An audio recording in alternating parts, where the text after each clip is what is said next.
हरे कृष्णा। हम कल की कथा में आगे बढ़ते हैं। तत्पश्चात समुद्र मंथन करने पर लक्ष्मी जी की बड़ी बहन दरिद्रा देवी प्रकट हुई। वे लाल वस्त्र पहने थी।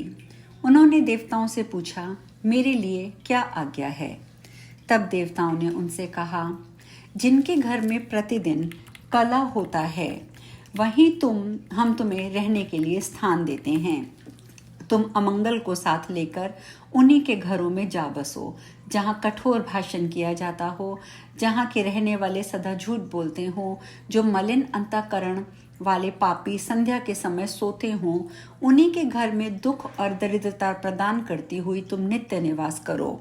महादेवी, जो खोटी बुद्धि वाला मनुष्य पैर धोए बिना ही आचमन करता है, उस पाप परायण मानव की तुम सेवा करो।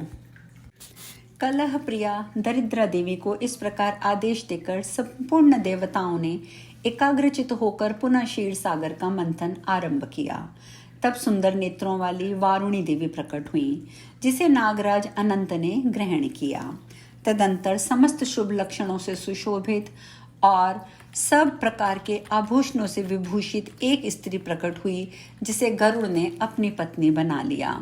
इसके बाद दिव्य अप्सराएं और महातेजस्वी गंधर्व उत्पन्न हुए, जो अत्यंत रूपवान और सूर्य, चंद्रमा और अग्नि के समान तेजस्वी थे। तत्पश्चात ऐरावत हाथी, उच्च श्रवा घोड़ा, धन्वंतरी वैद्य, पारिजात वृक्ष, संपूर्ण कामनाओं को पूर्ण करने वाली सुरभि गौ का प्रादुर्भाव हुआ। इन सबको देवराज इंद्र ने बड़ी प्रसन्नता के साथ ग्रहण किया। इसके बाद द्वादशी को प्रातःकाल सूर्योदय होने पर संपूर्ण लोकों की अधीश्वरी कल्याण में भगवती महालक्ष्मी प्रकट हुई। उन्हें देखकर सब देवताओं को बड़ा हर्ष हुआ। देवलोक में दुदुम्बियां बजने लगी, वन देवियों ने फूलों की वर्षा की, गंधर्वराज गाने लगे, अप्सराएं नाचने लगी, शीतल एवं पवित्र हवा चलने लगी, सूर्य की प्रभा निर्मल हो गई, बुझी हुई अंगनियां जल उठी और संपूर्ण दिशाओं में प्रसन्नता छा गई। तदंतर क्षीर सागर से शीतल एवं अमृतमय किरणों से युक्त चंद्रमा प्रकट हुए, जो माता लक्ष्मी के भाई और सबको सुख देने वाले हैं। वे नक्षत्रों के स्वामी और संपूर्ण जगत के मामा हैं।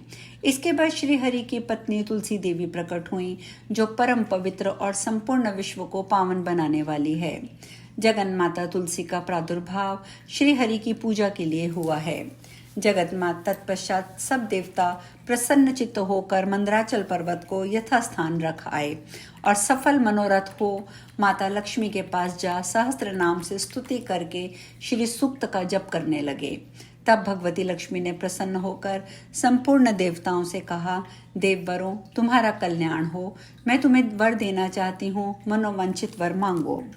देवता बोले, संपूर्ण लोकों के स्वामी भगवान विष्णु की प्रियतमा लक्ष्मी देवी, आप हम लोगों पर प्रसन्न हो। श्री विष्णु के वक्षस्थल में सदा निवास करें, कभी भगवान से अलग न हो तथा तीनों लोकों में भी कभी परित्याग न करें। देवी, यही हमारे लिए श्रेष्ठ वर है। जगत माता, आपको नमस्कार है, हम आपसे यही चाहते हैं। देवताओं के ऐसा कहने पर श्री नारायण की प्रियतमा लोक माता महेश्वरी लक्ष्मी ने एव मस्तु कहकर उनकी प्रार्थना स्वीकार की। तदंतर क्षीर सागर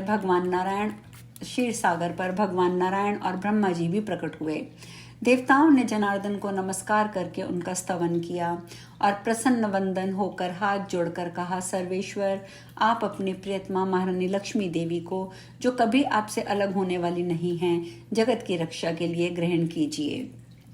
ऐसा कहकर ब्रह्मा आदि देवता और मुनियों ने नाना प्रकार के रत्नों से बने हुए बाल सूर्य के समान तेजस्वी दिव्य पीठ पर भगवान विष्णु और भगवती लक्ष्मी को बिठाया और नेत्रों से आनंद के आंसू बहाते हुए उन्होंने दिव्य वस्त्र, दिव्य माला, रत्नमय आभूषण, अप्राकृत दिव्य फलों से उन दोनों का पूजन किया।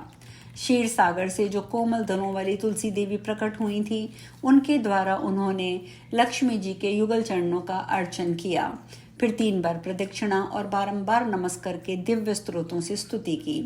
इससे सर्वदेवेश्वर भगवान श्री हरि ने श्री लक्ष्मी सहित प्रसन्न होकर देवताओं को मनोवांछित वरदान दिया। तब से देवता और मनुष्य आदि प्राणी बहुत प्रसन्न रहने लगे। उनके यहाँ धन धान्य की प्रचुर वृद्धि हुई और वे निरोग होकर अत्यंत सुख का अनुभव करने लगे। इसके बाद लक्ष्मी सहित भगवान विष्णु ने प्रसन्न होकर संपूर्ण लोगों के हित के लिए समस्त महामुनियों और देवताओं से कहा, मुनियों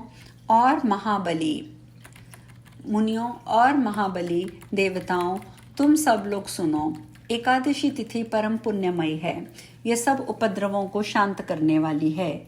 तुम लोगों ने लक्ष्मी जी का दर्शन पाने के लिए इस तिथि को उपवास किया है, इसलिए यह द्वादशी तिथि मुझे सदा प्रिय होगी।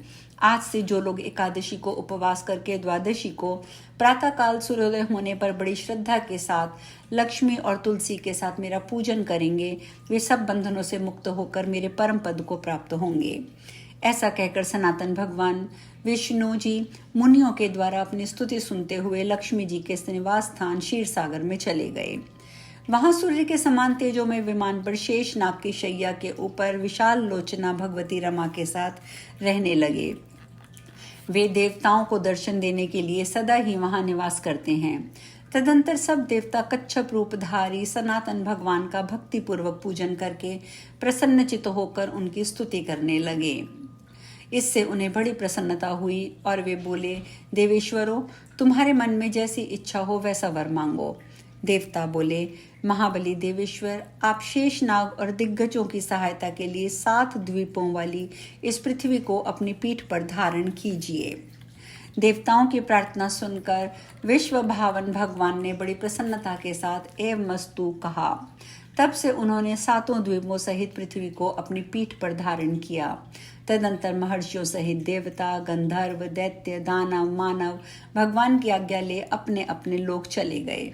तब से ब्रह्मा आदि देवता, सिद्ध, मनुष्य, योगी, मुनीश्वर भगवान की आज्ञा मानकर बड़ी भक्ति के साथ एकादशी तिथि को उपवास और द्वादशी तिथि को भगवान का पूजन करने लगे। महादेव जी कहते हैं, पार्वती आगे सुनो। दिति से कश्यप जी के 2 महाबली पुत्र हुए, जिनका नाम था हिरण्यकश्यपु और हिरण्याक्ष। वे दोनों महापराक्रमी और संपूर्ण दैत्यों के स्वामी थे। उनके दैत्य योनि में आने के कारण इस प्रकार है। वे पूर्व जन्म में जय विजय नामक श्रीहरि के पार्षद थे और श्वेत द्वीप में द्वारपाल का काम करते थे। एक समय सनकादि योगीश्वर भगवान का दर्शन करने के लिए उत्सुक हो श्वेत द्वीप में आए। महाबली जय विजय ने उन्हें बीच में ही रोक दिया। इससे सनकादिक ने उन्हें शाप दे दिया, द्वारपालों, तुम दोनों भगवान के इस धाम का परित्याग करके भूलोक में चले जाओ। इस प्रकार शाप देकर वे मुनीश्वर वहीं ठहर गए। भगवान को जब ये बात मालूम हुई तो उन्होंने सनकादि देवताओं तथा दोनों द्वारपालों को बुलाया। निकट आने पर भूत भावन भगवान ने जय विजय से कहा, द्वारपालों, तुम लोगों ने महात्माओं का अपराध किया है, अतः तुम इस शाप का उल्लंघन नहीं कर सकते। तुम यहाँ से जाकर या तो 7 जन्मों तक मेरे पापहीन भक्त होकर रहो या 3 जन्मों तक मेरे प्रति शत्रु भाव रखते हुए समय व्यतीत करो। यह सुनकर जय विजय ने कहा, मानद, हम अधिक समय तक आपसे अलग पृथ्वी पर रहने में असमर्थ हैं, इसीलिए केवल 3 जन्मों तक ही शत्रु भाव धारण करके रहेंगे। ऐसा कह के वे दोनों महाबली द्वारपाल कश्यप के वीर्य से दिति के गर्भ में आए और महापराक्रमी असुर होकर प्रकट हुए। उनमें बड़े का नाम हिरण्यकश्यपु तथा छोटे का नाम हिरण्याक्ष था।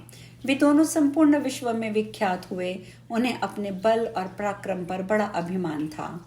हिरण्याक्ष मद से उन्मत्त रहता था। उसका शरीर कितना बड़ा था या हो सकता था, इसके लिए कोई निश्चित मापदंड नहीं था। उसने अपनी हजारों भुजाओं से पर्वत, समुद्र, द्वीप और संपूर्ण प्राणियों सहित इस पृथ्वी को उखाड़ लिया और सिर पर रखकर रसातल में चला गया। यह देखकर संपूर्ण देवता भय से पीड़ित होकर हाहाकार करने लगे और रोग शोक से रहित भगवान नारायण की शरण में गए। उस अद्भुत वृतांत को जानकर विश्व रूपधारी जनार्दन ने वारा रूप धारण किया। उस समय उनकी बड़ी बड़ी दाढ़ें और विशाल भुजाएं थी। उन परमेश्वर ने अपनी एक दाढ़ से उस दैत्य पर आघात किया।